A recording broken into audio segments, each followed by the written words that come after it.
Most stories do not start with a journalist. They start with people. Noticing when a river runs dry, asking why a school is changing, discovering something new next door. Curiosity is human. Your right to keep asking questions is at the heart of NPR's mission, and we are not going anywhere.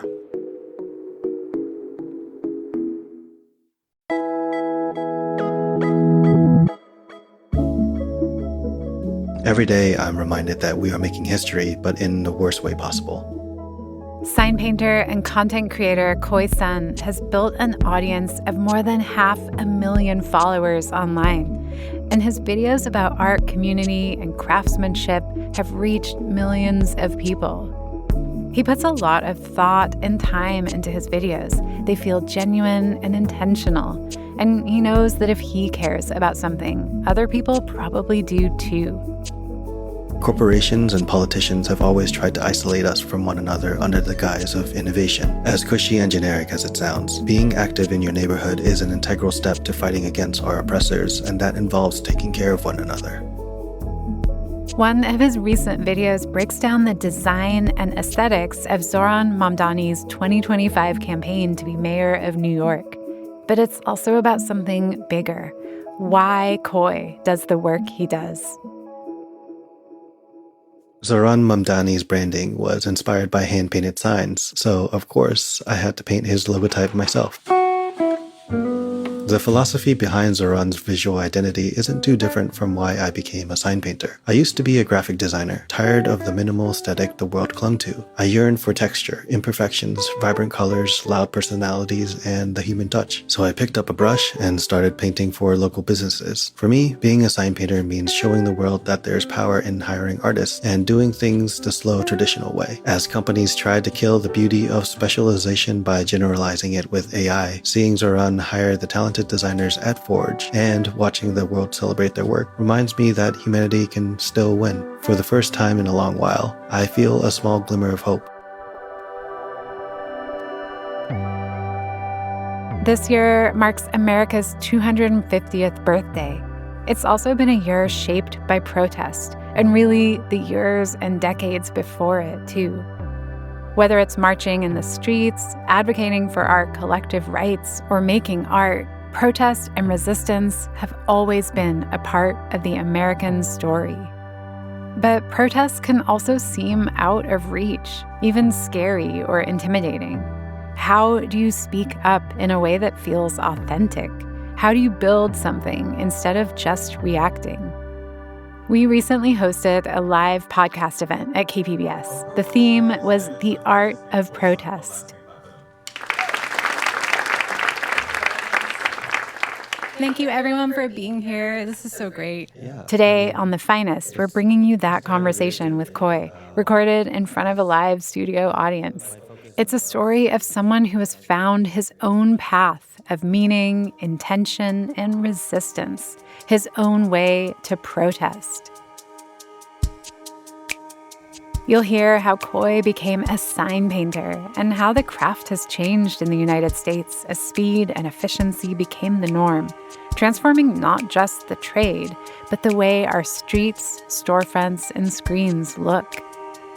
Koy makes the case for something different, that doing things by hand and creating space for human connection can be its own form of resistance.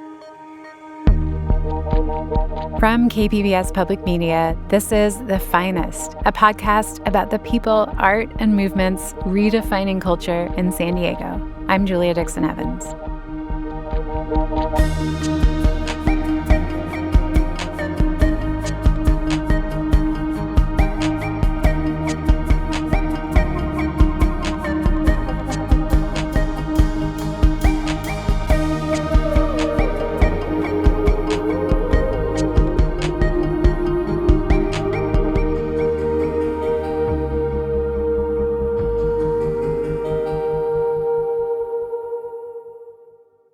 KPBS On Demand is supported by Walter Anderson Nursery, family-owned and operated since 1928, providing San Diego with gardening expertise and independent service for 4 generations. For more information, visit walteranderson.com.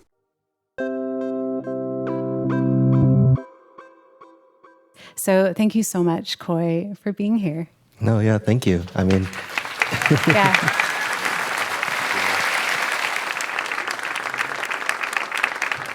So in recent years, you've taken your sign painting and your social media videos, and we'll get into the specifics of those later.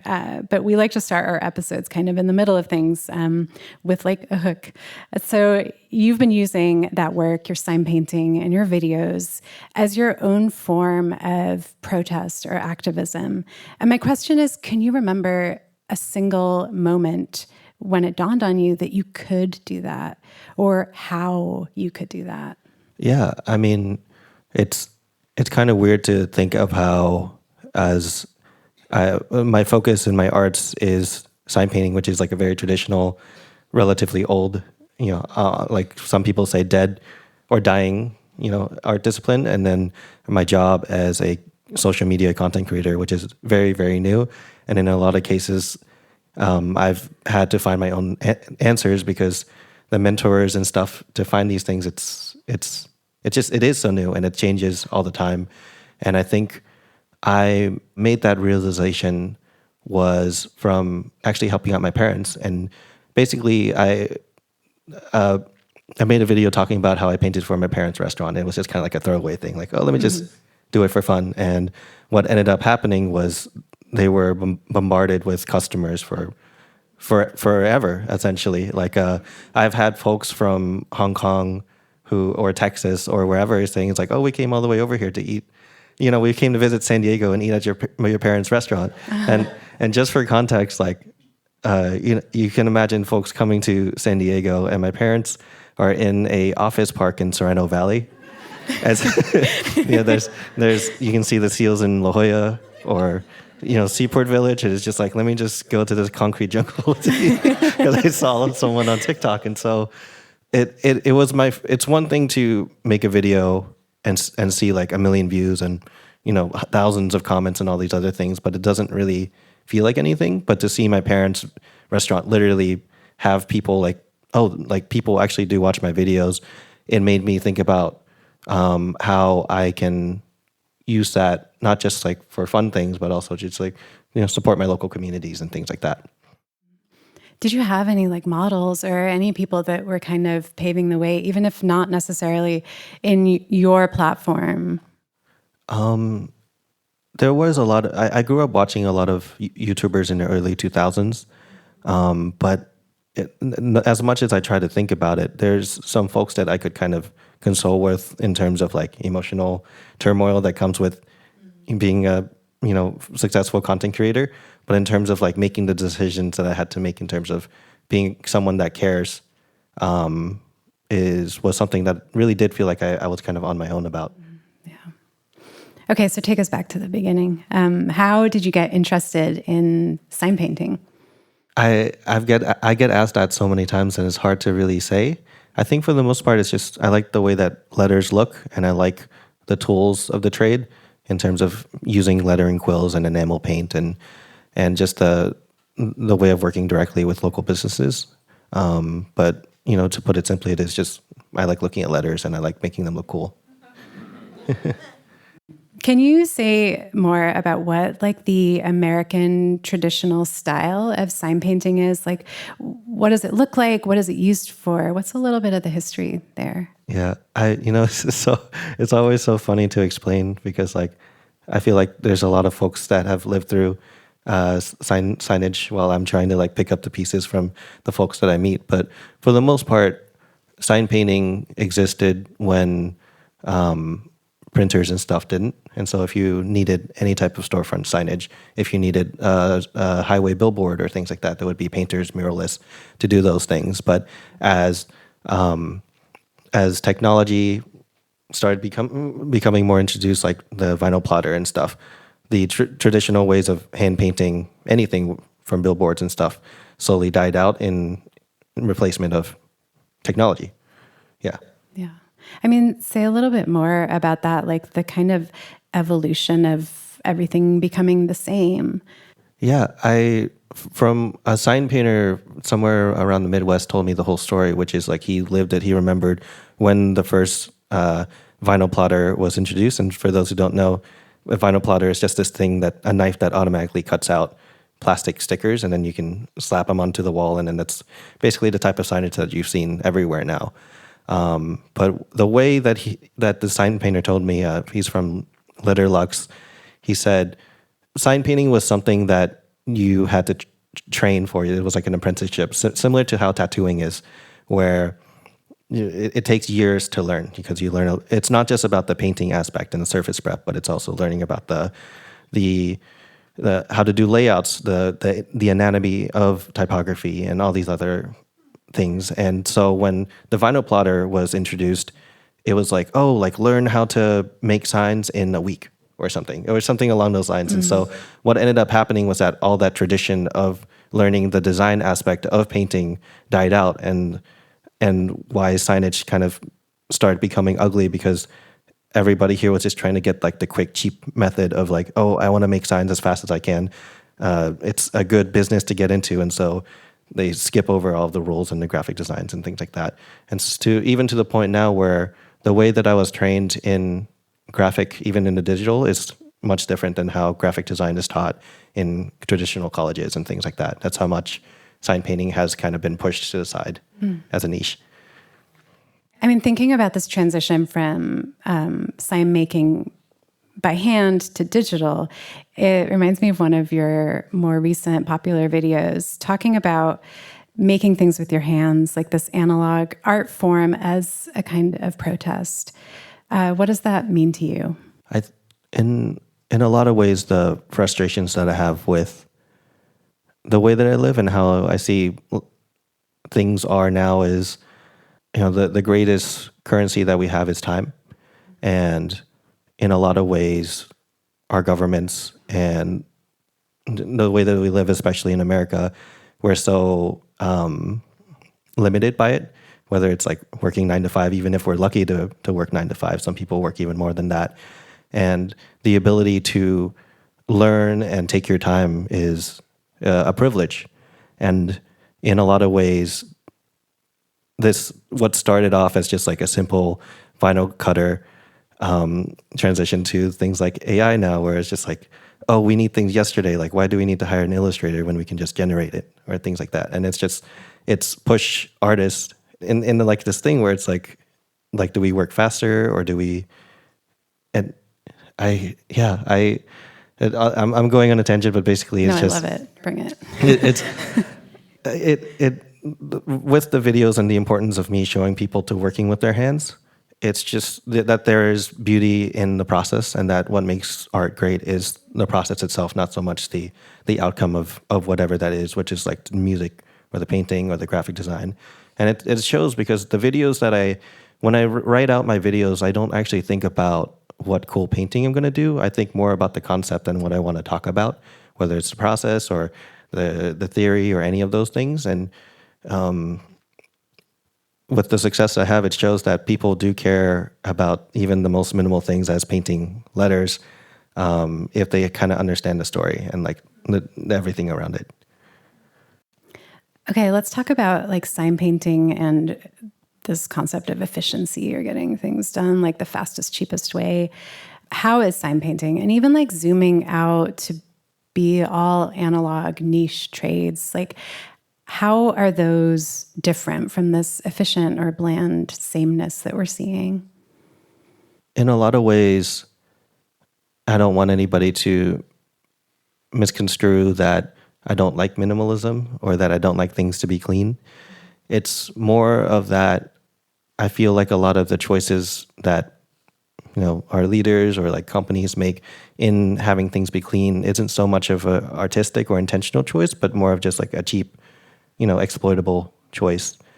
And with the current kind of me seeing the new young generation of artists coming in and what they're doing, they're interested in flyers that are scrapbooked, kind of like those serial killer style letter cutouts. You cut out the letter. It's like, come join my party. So Kidnapper chic. Yeah, exactly. Like crochet or any of those things. It's just like the younger generation is craving those things, and I see that excitement. And I also completely forgot your question. No, you got it. That was it. But I mean, like, why do you think that people like this? Like, not just in the process of making them, but why do you think that those people are drawn to this stuff on like an aesthetic level? Like, is it fundamentally about what it means to have been made by hand, or is it also, does it look nice? It does look nice, and I think it has a lot to do with, any art movement is a contrast of whatever is prior. And in this case, because digital screens and stuff are so accessible, you're basically born with an iPad at this point, kind of thing. The novelty of being sent to like a handwritten letter or something. And I'm getting emotional because I'm sure seeing a lot of folks here who have gotten a lot of handwritten letters for a while, or like mixtapes, like actual like cassette mixtapes and things like that. You send your birthday cards to email now, or like your gift cards are email, where it's just like, it's like, oh, I want to give you like a Target gift card, but I can also just buy a gift card online and send an email and be like, oh, here's a QR code, just like spend that. I think that is I forgot the tchotchke, I think is the word. Yeah, it's scrap. Yeah, I noticed that with everyone. It's just like every young kid, in a lot of ways, is just collecting stuff and stickers and scrapbooking and all that. Yeah, I love that. So back to a little bit more about your work. You make such great videos about your own process, your own challenges as an artist. And you also recently have started making videos that touch on like broader things, war, politics, oppression.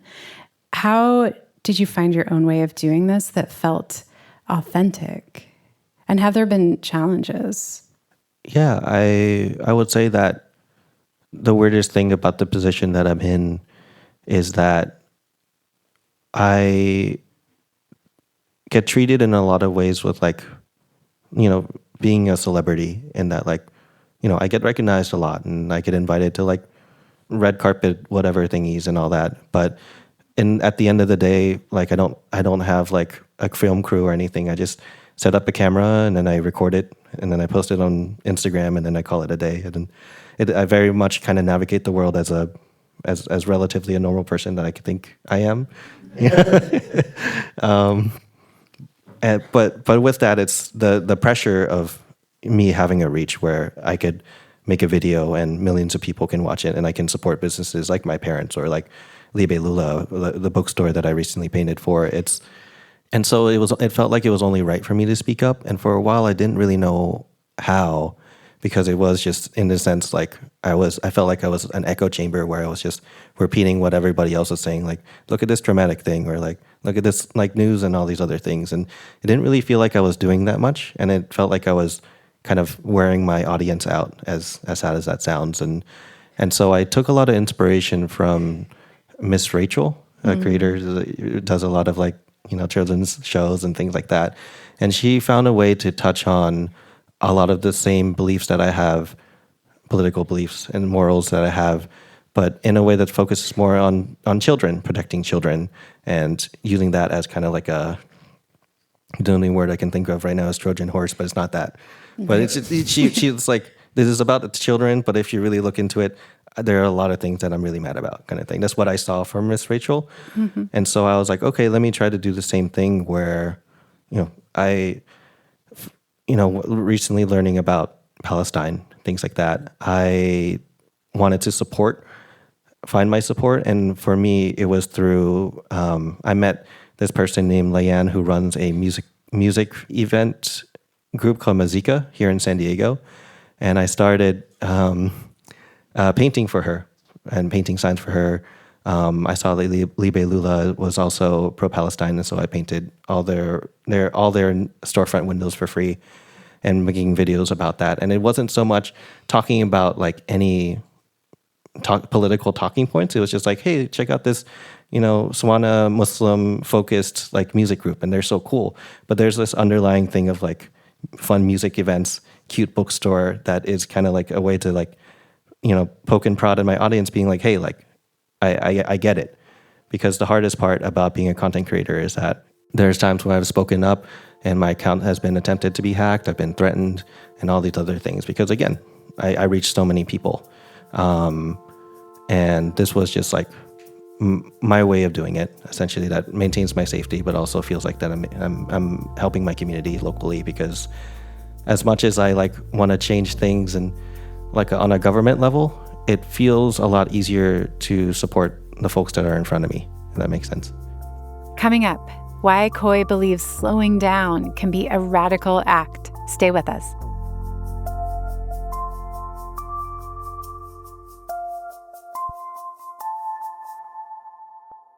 KPBS On Demand is supported by the Museum of Contemporary Art San Diego, now showing Giants, art from the Dean Collection, featuring art from the collection of Swiss Beats and Alicia Keys, and Hometown Heroes, a photography collection reflecting the rich culture of the border. More at mcasd.org.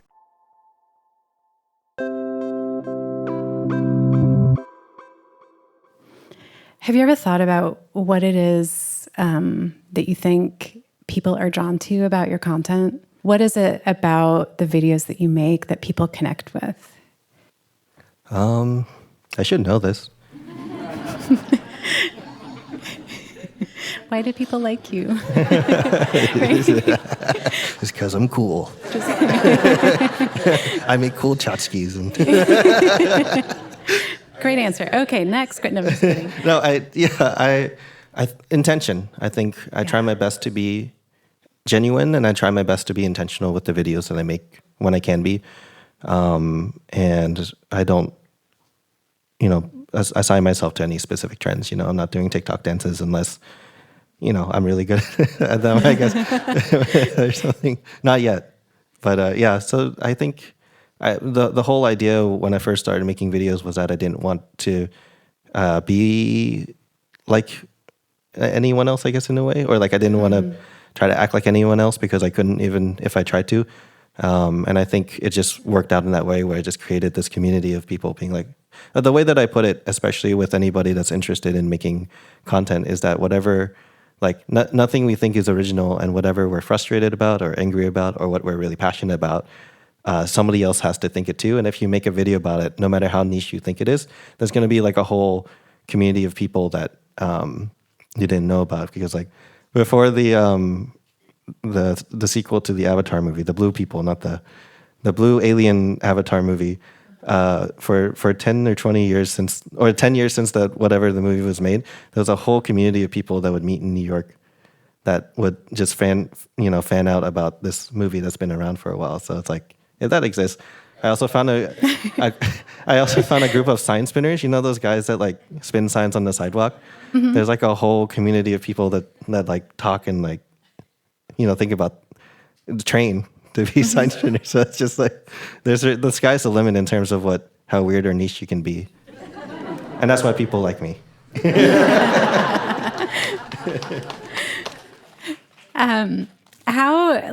How do you think about using, the quote power that comes with having a big platform? It's pretty scary.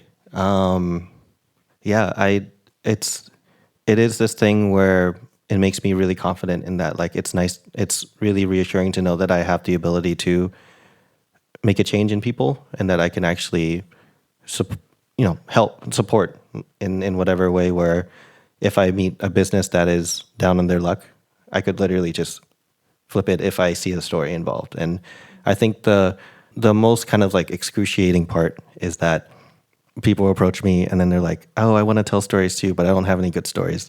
And then I'd sit and have coffee with them for like 15 minutes. And I'm like, oh, I just thought of like 4 like stories that you could tell. Because it is really simple. Because I remember I got a hate comment once, and it was like a video of me building these 8 by 8 foot shelves. And it took me like basically 2 weeks to do it. And someone was like, oh, like what kind of like this why is this guy so popular? He literally just did a video where he built a shelf, and I'm like, exactly. Like, it's just like that's the whole thing. It's just you could really kind of talk about anything, and I guess the power is that it's scary that how much of a change that I can do, but it's also interesting that anybody's technically capable of doing it if they just kind of like locked in a little bit more and talked and really considered what other people how to communicate better. I guess that makes sense. Can you talk about what community means to you? Like, how do you think about community in the work that you're doing? It's tough because it's hard to talk about it without seeming ingenuine because it's such a community, third space kind of thing. And it also doesn't help that I'm a bit asocial as well. And so I think the way that I put it for myself is that you find your ways to be helpful in the best way that you can. And for me, it's like I'm not really the type to do event organizing or anything like that. But it's like, oh, I can make your T-shirts though, or I can do your flyers, and I can do all these things because I'm very good at communicating complex things, whether events or something, in a concise way. That's literally like the first step to being a sign painter is learning communication. And so that's the way. I think it's just finding out if community is less about running events, and it's more about just kind of like being helpful, even if it's just like your neighbor or something like that. What keeps you going? It's a lot about remembering my why in things. There's something that I recently learned from my therapist. It's just kind of like whether it's working out, it's like thinking about like, I care about my bone density even when things are burnt out. Yeah, there's no way to not be too excited. Like there's no way to not kind of like fall out of love of the things that you used to love. And so you just have to remember your why, which is for me, I've fallen out of love about content a lot of times that I just remember. It's like, I started making videos because I wanted to make friends. And that was like, that's what I kind of remember. It's like, okay, don't worry about the views. Don't worry about anything. Like what's like the fun thing that I want to talk about right now. Right. You've said that you want people to double down on their niche trades. And, just thinking about like people who may want to start doing more analog stuff themselves, their own way of resistance, what is like the first step you would recommend for someone wanting to get started? One could be, there's so many ways. One could be having an accountability buddy. Another one is just learning to take your time. I think a lot of the enjoyment comes from like not having the pressure of making it be a job. Whether everybody here is on different parts of like finances and their jobs and stuff, but it's finding a way to make a living that gives you time the best that you can. And then the second thing is just like not trying to make whatever hobby and monetize it, essentially. Because for me, I have been practicing on oil painting, and I've also been practicing dance again for the past like 3 months, and I haven't made a single video about it because it's just kind of like, it's my time, and I don't want to turn I already have one aspect of myself that's artistic, that's a job. I don't want to have to convert everything into that because it'll just ruin the experience of time, which is the part that makes me so frustrated the most. It seems like, yeah. Love that. Well, Koy, thank you so much.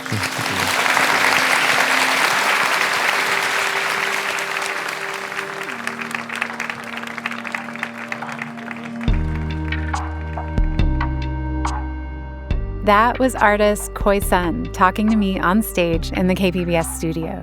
For Koy, community, resistance, protest, and art are intertwined in nearly every creative decision he makes.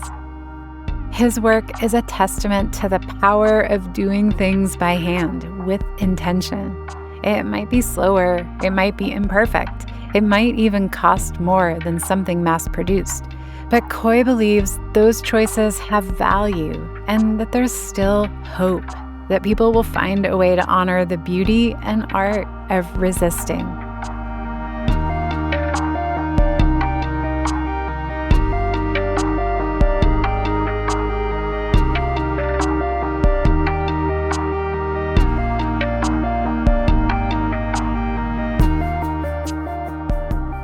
Special thanks to Koy Sun, our incredible studio audience, and the entire team at KPBS who made this event possible.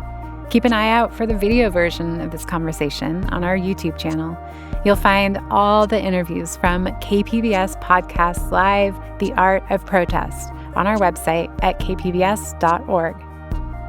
The Finest is a production of KPBS Public Media in San Diego. I'm your host, Julia Dixon Evans. This episode was written by me and Anthony Wallace, who also composed our theme music. Ben Redlosk produced and engineered this episode, and our editor is Chrissy Wynn.